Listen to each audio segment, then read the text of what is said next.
নমস্কার নমস্কার নমস্কার নমস্কার নমস্কার নমস্কার নমস্কার নমস্কার নমস্কার নমস্কার আপনাদের সবাইকে সবাইকে সবাইকে নমস্কার, সবাইকে অজস্র শুভকামনা জানাচ্ছি, সবাইকে স্বাগত জানাচ্ছি আজকের এই শরণাগত অনুষ্ঠানে এবং সবাইকে শুভ সকাল জানাচ্ছি।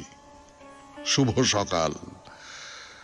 আজকে নানান কারণে বিশেষ দিন, তার মধ্যে প্রথম যে কারণটার কথা আমার মনে পড়ছে সেটা হচ্ছে বিপ্লবী নায়ক দীনেশচন্দ্র মজুমদার, বিনয় বাদল দীনেশের সেই দীনেশ, তাকে আজকের তারিখে ফাঁসি দেওয়া হয়েছিল 1934 খ্রিস্টাব্দে এই 9ই জুন তারিখে।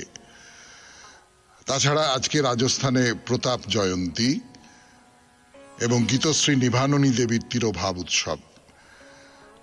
এবারে বলি বেনি মাধবশীলের পঞ্জিকা অনুযায়ী আজকের দিনটার কথা। আজকে 26শে জ্যৈষ্ঠ 1431, ইংরেজির 9ই জুন 2024, রবিবার। সূর্যোদয়ের সময় ভোর 4:56, সূর্যাস্তের সময় সন্ধে 6:18। আজকে তৃতীয়া, পুনর্বসু নক্ষত্র। জন্মে মিথুন রাশি শূদ্রবর্ণ, মতান্তরে বৈশ্যবর্ণ দেবগণ। দিনের বেলা 3:19 গতে কর্কট রাশি বিপ্রবর্ণ।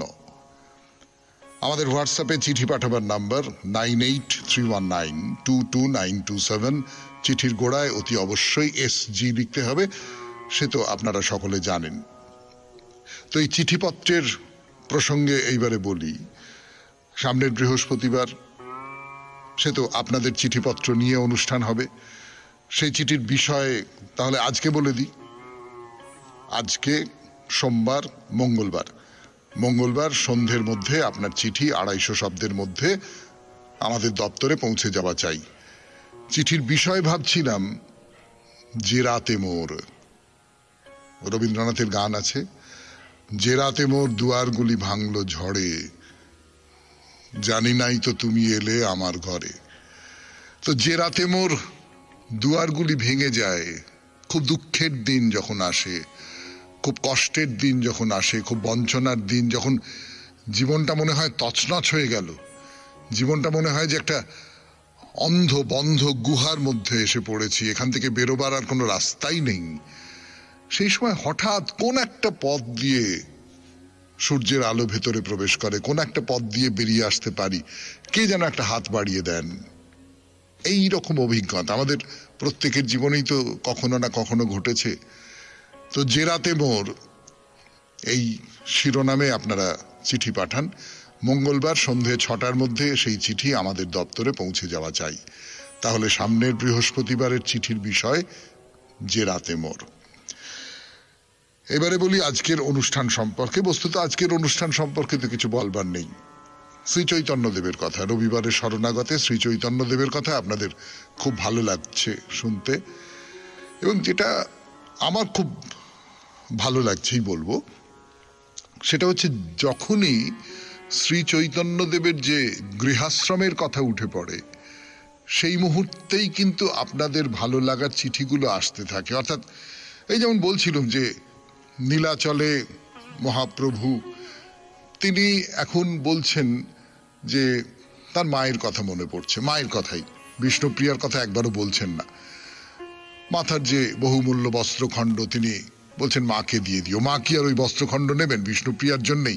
কিন্তু বিষ্ণুপ্রিয়ার নামও উচ্চারণ করছেন না এবং বলছেন যে তিনি কেমন করে ভেতরে ভেতরে, অন্তরে অন্তরে, শারীরিকভাবে নয়, নিশ্চয়ই নয়, অন্তরে অন্তরে মায়ের সঙ্গে যোগাযোগ রেখেছেন। সে কথা কতদিন বলেছি, আজকেও সেই জায়গা থেকেই শুরু করব এবং তারপরে দেখা যাক কতদূর পর্যন্ত আপনাদের বলতে পারি। 92.7 বিগ FM এ রবিবারের শরণাগত অনুষ্ঠানে শ্রী চৈতন্যদেবের কথা। এবার একটু গান শুনি, গানের পর শুরু করছি রবিবারের শরণাগতে ওই মহাপ্রভুর কথা বলা। আমি আপনাদের সৌমিত্র বসু। মহাপ্রভু বলছেন যে শ্রীবাস, আমি খুব গোপনে গোপনে গিয়ে, মানে আমার মন, আমার আত্মা গিয়ে মায়ের পুজোর যে নৈবেদ্য, সেখান থেকে আমি আহার নিয়ে চলে এসেছি। মা দেখেছেন যে তার কোলের পাত্র শূন্য, চোখের জল মুছে ভাবতে বসেছেন কি হলো, গোপাল কি সব খেয়ে নিয়েছে, নাকি আমি পাত্রে অন্ন দিতে ভুলে গেছি, নাকি অন্য কিছু এসে খেয়ে গেছে। তো সচিমাতা উঠে রান্নাঘরে গিয়ে দেখলেন যে না, বাসনপত্র সব ঠিকঠাক রয়েছে। তো মা খুব অবাক হয়ে গেছেন, সচিমাতা সংশয় এসেছে। ঈশানকে ডেকে ভোগের জায়গা পরিষ্কার করিয়ে আবার ভোগ নিবেদন করেছেন। শ্রীবাস, তুমি মাকে এসব কথা জিজ্ঞেস করো। এই কথাগুলো শ্রীবাসকে বলছেন মহাপ্রভু। মাকে ছেড়ে চলে এসেছেন। এইখানে না একজন একজন মানুষকে আমরা বুঝতে পারি, মানে তিনি একই সঙ্গে, তিনি সন্ন্যাসী, তিনি সংসার ত্যাগ করেছেন, কিন্তু তিনি তো প্রেমের ঠাকুরও বটে, তিনি তো ভালোবাসার কাঙালও বটে। খুব বড় ভালোবাসার জন্য তিনি ছোট ভালোবাসাকে ছেড়ে চলে এসেছেন। কিন্তু সেই ছোট ভালোবাসা, হ্যাঁ ছোট ভালোবাসা মানে ভালোবাসার পাত্র ছোট হতে পারে, কিন্তু তার ভেতরে যেটুকু আছে সেটুকু তো অমৃত। তাকে তিনি ভুলে যাবেন কি করে? তাকে তিনি মনে করছেন সেইখানে বারবার তার মন যেতে চাইছে। এই যে দোলাচল, একজন সন্ন্যাসীর জীবনের দোলাচল, মহাপ্রভু শ্রী চৈতন্যদেবের জীবনের যে দোলাচল, এই দোলাচলটা কিন্তু খুব আশ্চর্য। তারপর পানিহাটির রাঘব পণ্ডিত বসেছিলেন, তাকে বললেন যে রাঘব, তোমার এই যে শুদ্ধ প্রেম আমাকে খুব বিহ্বল করে দেয়।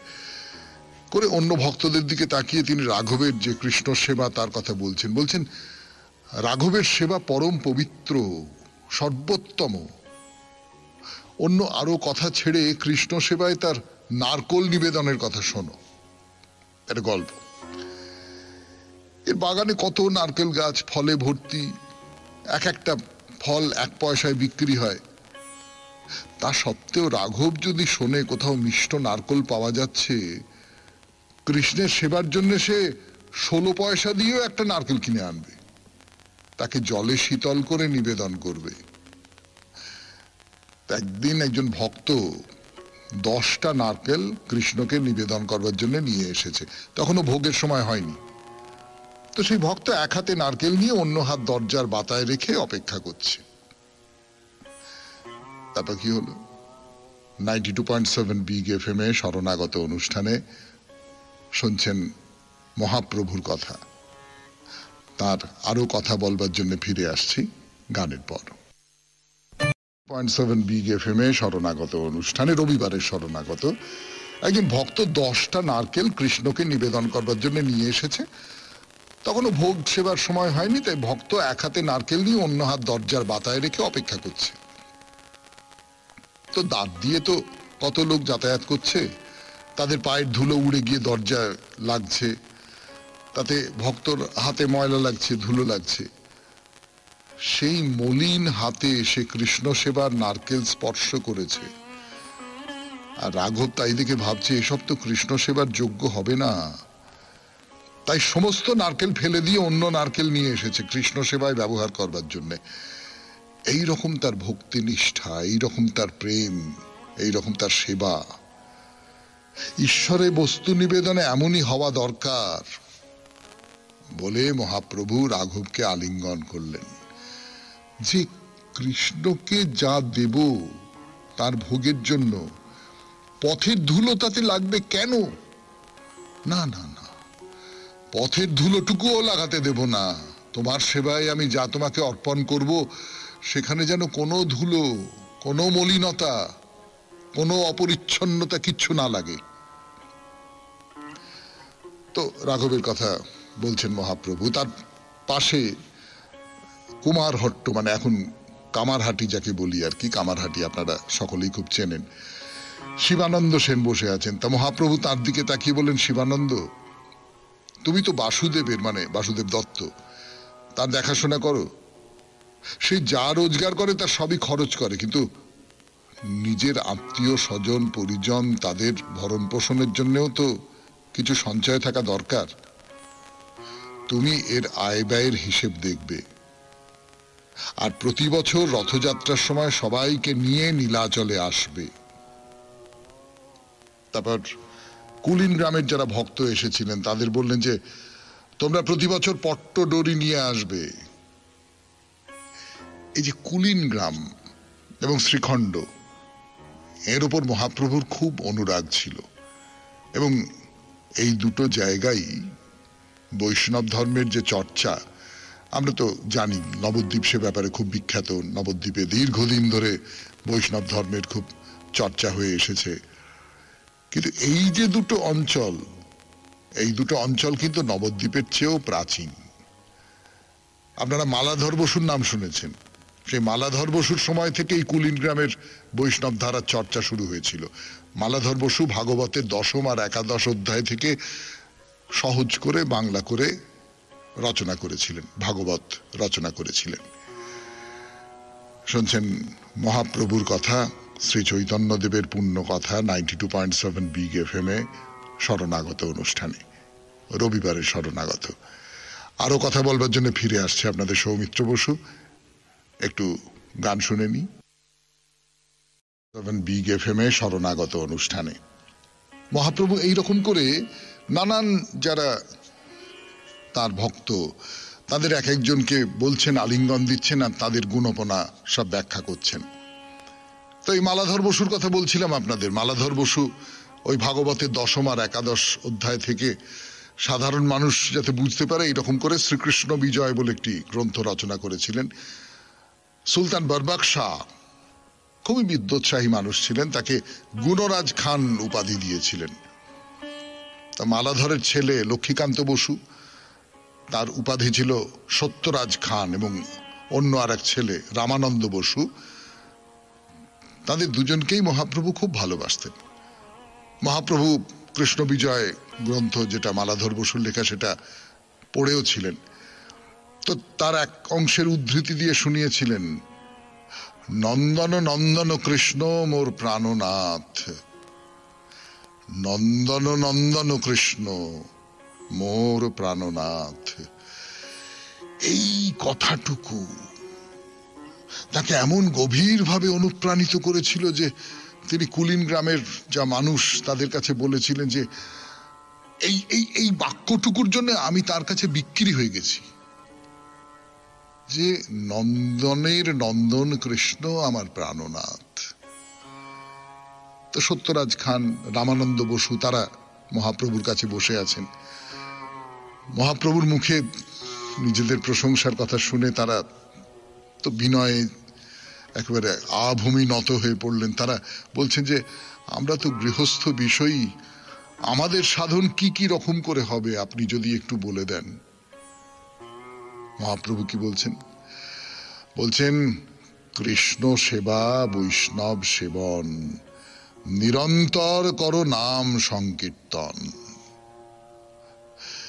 কৃষ্ণ সেবা করবে, কৃষ্ণকে পুজো করবে, বৈষ্ণবকে সেবা করবে, আর সব সময় নাম করো, নাম করো, নাম সংকীর্তন করো। নাম সংকীর্তন করলে সমস্ত যা কিছু কুচিন্তা, যা কিছু পাপ চিন্তা সব ঠেলে সরিয়ে দেবে এই নাম সংকীর্তন।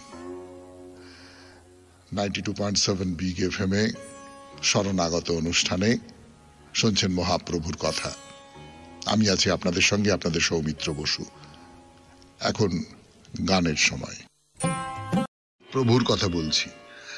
মহাপ্রভুকে এই যারা মালাধর বসুর সন্তান সত্যরাজ খান, রামানন্দ বসু, তারা জিজ্ঞেস করছেন যে আচ্ছা, আমরা তো গৃহস্থ বিষয়, আমাদের সাধন কি কিভাবে করতে হবে, না যেটা বললাম আপনাদের যে অবিরাম কৃষ্ণ কীর্তন করে যেতে হবে, বৈষ্ণবের সেবা করতে হবে এবং সবচেয়ে বেশি করে কৃষ্ণের সেবা করতে হবে। তা সত্যরাজ খান জিজ্ঞেস করছেন, আচ্ছা বৈষ্ণব কি?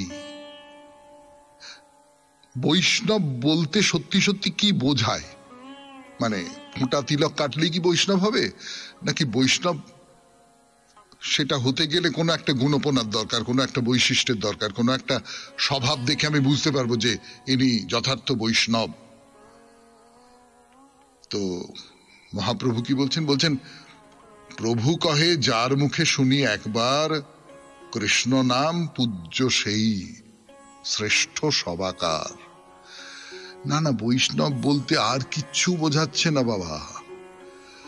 এই করতে হবে, সেই করতে হবে, অমুক আচার পালন করতে হবে, তমুক আচার পালন করতে হবে, এটা না করলে হবে না, ওটা না করলে হবে না। মহাপ্রভু বলছেন কিচ্ছু লাগবে না, কিচ্ছু লাগবে না। তুমি একবার যার মুখে কৃষ্ণের নাম শুনেছো, একবার যার মুখে কৃষ্ণের কথা শুনেছো, সেই বৈষ্ণব, সেই একেবারে শ্রেষ্ঠ সভাকার, সেই পূজ্য।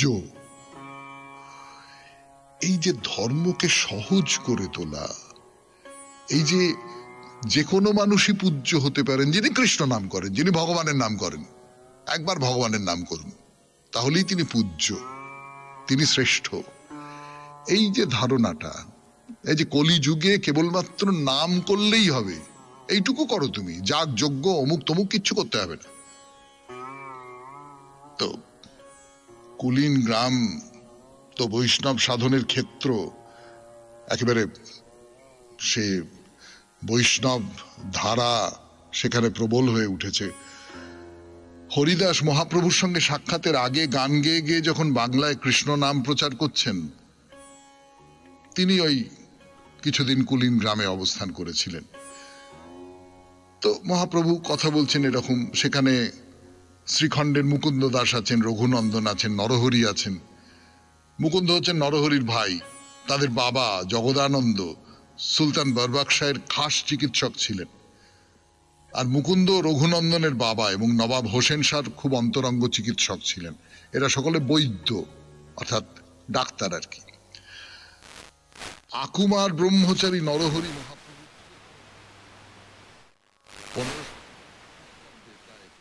80 বছর বয়সে নরহরি দেহত্যাগ করেন। মুকুন্দ চিকিৎসক ছিলেন, কিন্তু তার ভিতর গভীর একটা কৃষ্ণ প্রেম ছিল। তা মহাপ্রভু একদিন ছল করে মুকুন্দকে জিজ্ঞেস করেছেন যে, আচ্ছা মুকুন্দ, তুমি রঘুনন্দনের পিতা না তার পুত্র? তা মুকুন্দ বললেন যে, প্রভু রঘুনন্দনই তো আমার পিতা। তা মহাপ্রভু বললেন যে, তুমি সত্য কথা বলেছ। যার কাছ থেকে কৃষ্ণ ভক্তি জাগ্রত হয় সেই গুরু, সেই গুরু। মহাপ্রভুর মনটা এবারে ভক্তের জন্য অন্তঃপ্রাণ যাকে বলে। কোন ভক্তের অন্তরে যদি কোনো গুণের প্রকাশ তিনি দেখেন, তো একেবারে শতকণ্ঠে সেই সমস্ত কথা বলবেন। তো ভক্তদের দিকে তাকিয়ে মহাপ্রভু মুকুন্দের যে ভগবত প্রেম তার বর্ণনা করছেন। কিরকম সেই বর্ণনা বলবো আপনাদের গানের পর 92.7 বিগ FM এ রবিবারের শরণাগত অনুষ্ঠানে। তার সম্পর্কে মহাপ্রভু বলছেন, মুগ্ধ হয়ে, অভিভূত হয়ে বলছেন, এই যে তোমরা মুকুন্দকে দেখছো, এ রাজবৈদ্য, কিন্তু তার অন্তর সবসময় ভক্তিতে পূর্ণ হয়ে থাকে। একদিন মুকুন্দ নবাবের খাস মহলে বসে তার সঙ্গে ওই শরীরের অসুখ বিসুখ এই সমস্ত নিয়ে কথাবার্তা হচ্ছে। তো সেই সময় একজন লোক, মানে ভৃত্য আর কি, সেবাকারী, তো সুলতানের পেছনে দাঁড়িয়ে ময়ূরের পালকের পাখা দিয়ে বাতাস করছে। খুব মুশকিল, ময়ূরের পালকের পাখা। তো সেটা দেখেই তো মুকুন্দের মনে কৃষ্ণ প্রেমের উদ্দীপন হয়েছে। এমনি নবাবের সঙ্গে কথা হচ্ছে ডাক্তারির ব্যাপার ট্যাপার নিয়ে, অসুখ বিসুখ নিয়ে। যে মুহূর্তে ওই পাখাটা দেখা, সেই মুহূর্তে কৃষ্ণ কৃষ্ণ কৃষ্ণ কৃষ্ণ করতে করতে বাহ্য জ্ঞান হারিয়ে সুলতানের সামনেই মূর্ছিত হয়ে পড়লেন। না, সুলতান তাকে কোনো শাস্তি দেননি। তিনি খুবই, কি বলবো, যাকে বলে খুবই সহনশীল মানুষ ছিলেন, অন্য ধর্মের প্রতি খুব সহনশীল ছিলেন। কিন্তু এই রকম সব কাণ্ড বলছেন। আর এই রঘুনন্দন, সে তো নিত্য কৃষ্ণ সেবা করে। সেই যে তার বাড়ির সঙ্গে লাগোয়া যে পুকুরের ধারে একটা কদম্ব গাছ আছে, সেই কদম্ব গাছে প্রতিদিন 2টো করে ফুল ফোটে শুধু কৃষ্ণ সেবায় লাগবে বলে। এতটাই তার সেবার জোর, যে জোরটা কদম্ব গাছে 2টো ফুল ফোটায়। এরকম সব কথাবার্তা হচ্ছে। মহাপ্রভু বিদায় জানাবার আগে সকলকে নিয়ে কথা বলছেন, প্রত্যেককে তার নিজের নিজের কর্তব্যের কথা বুঝিয়ে দিচ্ছেন। বলছেন, মুকুন্দ, তুমি খুব সৎভাবে থেকে তোমার নিজের যে বৃত্তি, তোমার নিজের যে পেশা, সেই অনুযায়ী ধন উপার্জন করবে আর তোমার সংসার প্রতিপালন করবে। রঘুনন্দন, তুমি কৃষ্ণ বিগ্রহ সেবা নিয়েই থাকবে, আর নরহরি তুমি ভক্তদের সঙ্গে নিয়ে কৃষ্ণ ভক্তি প্রচারের দায়িত্ব নেবে। এখানে সেই যে বসেছেন সবাই, তাতে পণ্ডিত সার্বভৌম আছেন এবং বিদ্যা বাচস্পতি, এই দুই ভাই তারা রয়েছেন। তাদের বাবা মহেশ্বর প্রসাদ খুব খুব বড় পণ্ডিত, এবং সুলতান বরবাক শাহ তিনি এই মহেশ্বর প্রসাদকে খুবই শ্রদ্ধা করতেন। নবদ্বীপের পশ্চিমে গঙ্গাপাড়ে বিদ্যানগরে তাদের বাস। একসময় পাঠান আমলে তাদের কাছাকাছি পারুলিয়া গ্রামের ব্রাহ্মণদের জোর করে ধর্মান্তরিত করবার চেষ্টা করা হয়েছিল। তখন মহাপ্রভুর জন্ম হয়নি। তো তখন খবর রটে গিয়েছিল যে গৌড়ে ব্রাহ্মণ রাজা হবে। সেই অজুহাতে পারুলিয়া গ্রামের মুসলমানদের সাহায্য নিয়ে নবদ্বীপের ব্রাহ্মণদের ওপর অত্যাচার বাড়ে। সেই সময়ই বাসুদেব সার্বভৌম বাংলা ত্যাগ করে হিন্দু রাজ্য উড়িষ্যা রাজার শরণাপন্ন হয়েছিলেন। আবার এমন কথা শোনা যায় যে তার প্রিয় ছাত্র অধ্যাপক রঘুনাথ শিরোমণির প্রতিষ্ঠার উদ্দেশ্যে তিনি উড়িষ্যায় চলে গিয়েছিলেন। সার্বভৌমের বয়স এখন প্রায় ৭৫ বছর, আর বিদ্যা বাচস্পতি জগন্নাথ মিশ্রের সহপাঠী এবং হোসেন শাহর সভাপণ্ডিত এখন নীলাচলে থাকছেন। 92.7 বিগ এফএম এ রবিবারের শরণাগত শুনছেন শ্রী চৈতন্য দেবের কথা, তার পার্শ্বদের কথা। ফিরে আসছি গানের পর। বিগ এফএম এ শরণাগত অনুষ্ঠানে মহাপ্রভুর চারপাশে যারা বসে রয়েছেন তাদের মধ্যে অনেকে ফিরে যাবেন। এখন বাংলার যে ভক্তরা তারা ফিরে যাবেন। মহাপ্রভু তাদের সঙ্গে কথা বলছেন, তাদের নানান রকম উপদেশ দিচ্ছেন। তো এই যে সার্বভৌম এবং বিদ্যা বাচস্পতি, তাদের বললেন যে সার্বভৌম তুমি দারু ব্রহ্মের মানে জগন্নাথের তার সেবা করবে, আর বিদ্যা বাচস্পতি তুমি জলব্রহ্মের মানে গঙ্গা দেবী তার সেবা করবে। মহাপ্রভু বলছেন গীতার কথা উল্লেখ করে যে আমার অব্যক্ত মূর্তির দ্বারা আমি সারা জগতে পরিব্যাপ্ত। দারু ব্রহ্ম দর্শন এবং জলব্রহ্মে স্নান জীবের মুক্তির উপায়। কথাটা আরেকবার বলি, আমি অব্যক্ত মূর্তির দ্বারা, অর্থাৎ ব্যক্ত করা যায় না এরকম মূর্তির দ্বারা আমি সারা জগতে পরিব্যাপ্ত। দারু ব্রহ্ম দর্শন করা এবং জলব্রহ্মে স্নান করা, এই হলো জীবের মুক্তির উপায়। তা মুরারির দিকে ফিরে তাকে আলিঙ্গন করছেন, বলছেন যে মুরারির কি ভক্তি নিষ্ঠা। মুরারি মহাপ্রভুর চেয়ে বয়সে বড় হলেও সহপাঠী ছিলেন, এবং মহাপ্রভু তিনি তার তিরোধানের পর অল্প পরেই মুরারিও চলে যান। তিনি কিন্তু মহাপ্রভুকে নিয়ে, তার জীবন নিয়ে প্রথম গ্রন্থ রচনা করেছিলেন। তো সেই মহাপ্রভুকে তিনি তো ভগবান বলে মনে করতেন, এবং এই যে গৌরমন্ত্রের দ্বারা তার উপাসনা, সেইটার প্রবর্তন কিন্তু মুরারি করেছিলেন। মহাপ্রভু তার কথা ভক্তদের কাছে শোনাতে গিয়ে বলছেন যে মুরারি রামচন্দ্র ভক্তিনিষ্ঠ। আমি একদিন লোভ দেখিয়ে তাকে বললাম, মুরারি, ব্রজেন্দ্র নন্দন কৃষ্ণ পরম প্রেমময় রসময় পুরুষোত্তম, সেই কৃষ্ণে ভজ তুমি হও কৃষ্ণময়, কৃষ্ণ বিনা অন্য উপাসনা মনে নাহি লয়। আমি বলেছি তো, উপেক্ষা করেনি, শুধু আমাকে বলল, প্রভু আমি তোমার সেবক, তোমার আদেশ পালন করাই আমার কর্তব্য। কিন্তু এসব কথা বললেও মনে মনে সংশয় হয়েছে। সে তো রঘুনাথের চরণে নিজেকে সমর্পণ করেছে, সে কি করে ত্যাগ করবে? সারা রাত ঘুমোয়নি, শুধু কেঁদেছে। ইষ্ট রঘুনাথকে মনে রেখে অভিযোগ করছে, রঘুনাথ এ কি ভয়ঙ্কর সমস্যায় তুমি আমাকে ফেলেছ, আমি পারবো না, কিছুতেই পারবো না, বরং আমার মৃত্যু হোক।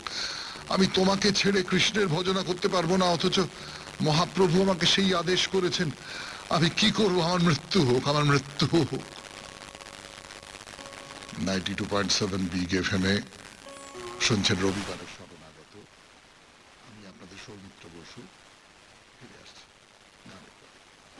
বিগ এফএম এ রবিবারের শরণাগত অনুষ্ঠানে। এই মুরারির কথা বলছেন চৈতন্যদেব, যে মুরারিকে আমি বললাম তুমি কৃষ্ণের ভজনা করো, কিন্তু মুরারি তো রঘুবীরের ভজনা করেন। তিনি আমার কথা মেনে নিলেন, কিন্তু পারছেন না, ভেতর থেকে পারছেন না। বলছেন আমি আমি আমি রঘুবীরকে কি করে পরিত্যাগ করবো, আমি এর চেয়ে আমার মৃত্যু ভালো। এইসব বলছে আর কাঁদছে। শেষে আমার দুটো পা জড়িয়ে ধরে বলছে, বরং তোমার সামনে আমার মৃত্যু হোক, এই আদেশই তুমি আমাকে দাও।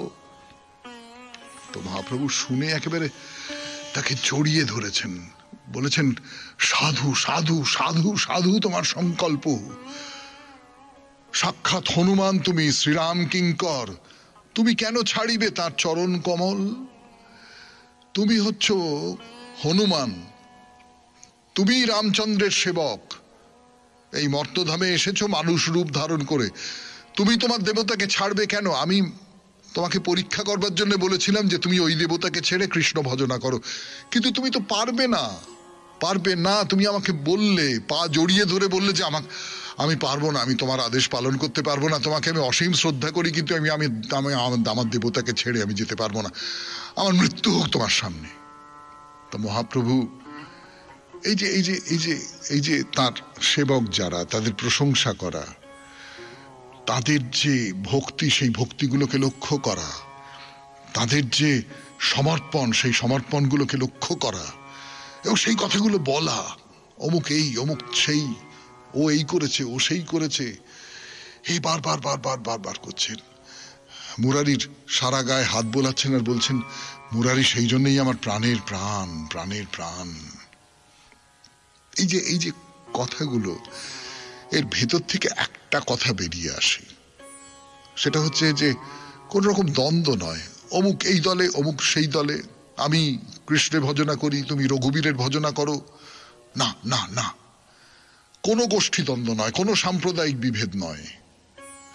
সবাই সবাইকে শ্রদ্ধা করবে, সবাই সবাইকে সম্মান করবে, সবাই নিজেদের মূল্যবোধ বজায় রেখে শুধুমাত্র নিষ্ঠার সঙ্গে নিজেকে যাতে আরো উত্তরণের পথে নিয়ে যাওয়া যায় তার চেষ্টা করবে। গীতাতেও তো ভগবান সেই কথাই বলেছেন, যে পথেই আসুক শেষ পর্যন্ত তো আমাতেই পৌঁছবে। 92.7 বিগ এফএম এ রবিবারের শরণাগত শুনছেন, শ্রী চৈতন্যদেবের শরণাগত।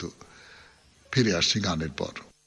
2.7 বিগ এফএম এ রবিবারের শরণাগত অনুষ্ঠানে মহাপ্রভু তার যারা পার্ষদ, তার যারা ভক্ত, তার যারা অনুরাগী, তাদের সম্পর্কে একেবারে শতখান করে বলছেন, নানান রকম করে বলছেন, তাদের গুণপনার কথা নানান ভাবে বলছেন।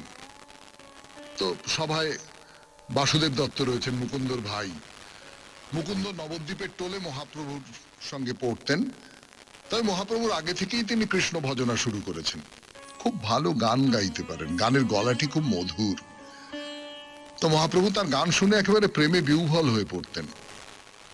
একদিন মুকুন্দ আপন মনে গাইছেন যে, হাহা প্রাণপ্রিয় কি না হইল মোরে, কানু প্রেম বিষে তনু মন হরে, রাতি দিন পড়ে মন সোয়াস্তি না পাং, যথা গেলে কানু পাং তাহা উড়ি যাং।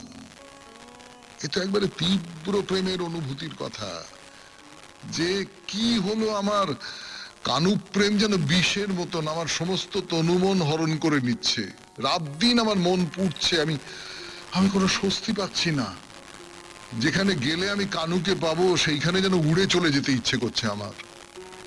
এই তো প্রেম। তো এই গান শুনতে শুনতে শুনতে শুনতে মহাপ্রভু মূর্ছাগ্রস্ত হয়ে পড়েছিলেন। পরে জ্ঞান ফিরল, তিনি বল বল বল হরি বল, হরি বল হরি বল বলে নাচতে আরম্ভ করলেন। মুকুন্দ মহাপ্রভুর খুব ঘনিষ্ঠ পার্ষদ ছিলেন। তিনি শান্তিপুর থেকে মহাপ্রভুর সঙ্গে এসেই লাচলেই রয়েছেন। মহাপ্রভু তার ভাই বাসুদেব দত্তকে আলিঙ্গন দিলেন, তারও নানান গুণের কথা বলছেন। বাসুদেব মাথা নিচু করে রয়েছেন। বাসুদেব খুব খুব খুব হয় না, খুব কোমল মনের একজন মানুষ। মানুষের সংসার, দুঃখ, কষ্ট এই সমস্ত দেখে খুব কাতর হয়ে থাকেন। তিনি বলছেন, প্রভু জগৎ উদ্ধারের জন্যই তুমি তো এসেছো, মানুষের দুঃখ দুর্দশা দেখে বড় কষ্ট পাই, আমি সহ্য করতে পারি না। তোমার কাছে আমার প্রার্থনা, মানুষের সব পাপ তুমি আমার মাথায় তুলে দাও, তা নিয়ে আমি নরক ভোগ করি, তার জন্য আমি তৈরি, কিন্তু মানুষ যেন ভবরোগ থেকে মুক্তি পায়। তো এই কথা একজন বলছে যে সমস্ত পাপ আমার হোক, আমার হোক, আমি তার জন্য যা যা কষ্ট পাবার তাই পাই, কিন্তু মানুষ মুক্তি পাক, মানুষ মুক্তি পাক, মানুষের সমস্ত পাপ আমার মাথায় পড়ুক। এ খুব সামান্য কথা নয়, কিন্তু এই কথা আমি আপনি বলতে পারবো না। তো এটা শুনে মহাপ্রভুর ভেতরে খুব কষ্ট হয়েছে, কোনো কথা বলতে পারছেন না, শুধু শুধু তার দিকে তাকিয়ে রয়েছেন, বাসুদেবের দিকে, আর চোখ দিয়ে একবারে দরদর করে জল গড়িয়ে পড়ছে। তারপর বলছেন, বাসুদেব তুমি এমন কথা বলতে পারো? তুমি স্বয়ং প্রহ্লাদ, তোমার উপরে শ্রীকৃষ্ণের অসীম করুণা, তবে তুমি সকলের পাপ নিজে ভোগ করে অন্যকে নিস্তার দেবে, কেমন কথা? কৃষ্ণ তো সর্বশক্তিমান, তুমি যার হিত কামনা করো সেই তো হলো বৈষ্ণব। বৈষ্ণবের সমস্ত পাপ কৃষ্ণ দূর করে দেন, কৃষ্ণ দূর করে দেন। তারপরে ধরুন বাংলায় নীলাচল যাত্রীদের সঙ্গে মাধব মিশ্রের ছেলে চৈতন্যদেবের বাল্য সঙ্গী প্রাণের দোসর গদাধর পণ্ডিত, গদাধর পণ্ডিত এসেছেন। তিনি বলছেন যে না, আমি আর বাংলায় ফিরবো না, আমি এই নীলাচলেই থেকে যাব। বাল ব্রহ্মচারী সংসার ছেড়ে এসে নীলাচলে ক্ষেত্র সন্ন্যাস নিয়ে থাকবার ইচ্ছে। বাংলার দল যখন ফিরে গেল তিনি গেলেন না, মহাপ্রভুর সঙ্গী হয়েই থেকে গেলেন। তা মহাপ্রভু তাকে বললেন যে তুমি একটা কাজ করো, গোপীনাথ বিগ্রহের সেবার ভার তুমি নাও। 92.7 বিগ FM এ রবিবারের শরণাগত প্রায় শেষ হয়ে এলো, আর একটুখানি বলবো মহাপ্রভুর কথা, তারপরে বিদায় নেব আপনাদের কাছ থেকে। একটু গান শুনি আগে। যায় মহাপ্রভুর কথা 92.7 বিগ FM এ শরণাগত অনুষ্ঠানে। এইভাবে সকলের সম্পর্কে কথা বললেন মহাপ্রভু, ভক্তদের সম্পর্কে বললেন, পার্ষদদের সম্পর্কে বললেন, প্রত্যেককে সম্বোধন করলেন, প্রত্যেককে আলিঙ্গন করলেন। তারপরে একেবারে এইবার বিদায় নেবার সময় ভক্তরা সব ফিরে যাবেন, বাংলায় ফিরে যাবেন। গদাধর থেকে গেলেন, সে তো বললাম আপনাদের। তো মহাপ্রভু সবাইকে বলছেন যে কার কার কি কি কর্তব্য, কি কি কর্ম, আশীর্বাদ জানালেন। তারও মন খুব খারাপ, এতদিন ধরে 4 মাস ধরে খুব আনন্দ হয়েছে, খুব আনন্দ হয়েছে, পূর্ণ আনন্দ, পবিত্র আনন্দ হয়েছে। ভক্তরাও কাঁদছেন, চোখে জল। তো সবাই ফিরে গেলেন, মহাপ্রভু তার নিজের বাসায় ফিরে গেলেন। সমস্ত ভক্ত যারা একসঙ্গে দল বেঁধে গিয়েছিলেন তারা সকলেই ফিরে আসছেন, কিন্তু নিত্যানন্দ সেখানে থেকে গেলেন। তো ভক্তরা বলা বলি করছে যে আসবে কি করে, তার যে গৌরগত প্রাণ। নিত্যানন্দের কোনো বন্ধন নেই, একমাত্র লোভ মহাপ্রভুর সঙ্গ লোভ। মহাপ্রভুর সঙ্গে কীর্তন করব, মহাপ্রভুর সঙ্গে ভাগবত আলোচনা করব, মহাপ্রভুর সঙ্গে একসঙ্গে এইসব করতে করতে কৃষ্ণ প্রেম রস আস্বাদন করব। একটা জিনিস লক্ষ্য করার মতো, বিশেষ করে দক্ষিণ ভারত থেকে ঘুরে আসার পর মহাপ্রভু যেন একটা ছোট গণ্ডি তৈরি করে নিয়েছেন, নিজের পার্ষদদের গণ্ডি, নিজের ভক্তদের গণ্ডি, নিজের চেনা পরিচিতদের গণ্ডি। বাইরের অনেক মানুষের মধ্যে বেরিয়ে আসার আগ্রহটা কমে গেছে, মাঝে মাঝে তার ভেতর একটা অন্য রকমের আবেগ জাগে। সেই অবস্থায় যে ভাবপ্রচারের আগ্রহ সেটাও যেন কমে এসেছে। তিনি নিজেও সেটা বুঝতে পারছেন। তিনি মানুষের সামনে গিয়ে নিজের মনের ভাবের কথা বোঝাতে পারবেন না, অথচ সমস্ত জীবন ধরে তো এই সংকল্প করে চলেছেন যে মানুষের মঙ্গল করতে হবে, মানুষের মঙ্গল করতে হবে, মানুষের মধ্যে মনুষ্যত্ব বিকাশের সাধনাই হচ্ছে আমার। সেই জীব উদ্ধারের যে ব্রত, এরকম করলে তা সফল হবে না তো। অথচ সমস্ত নীচ ও পতিত অধম মানুষ তার দিকে তাকিয়ে রয়েছেন, তাদের প্রত্যাশার কথা মহাপ্রভু শুনতে পাচ্ছেন। কে আর করিবে দয়া পতিত দেখিয়া, পতিত দেখিয়া কেবে উঠিবে কান্দিয়া।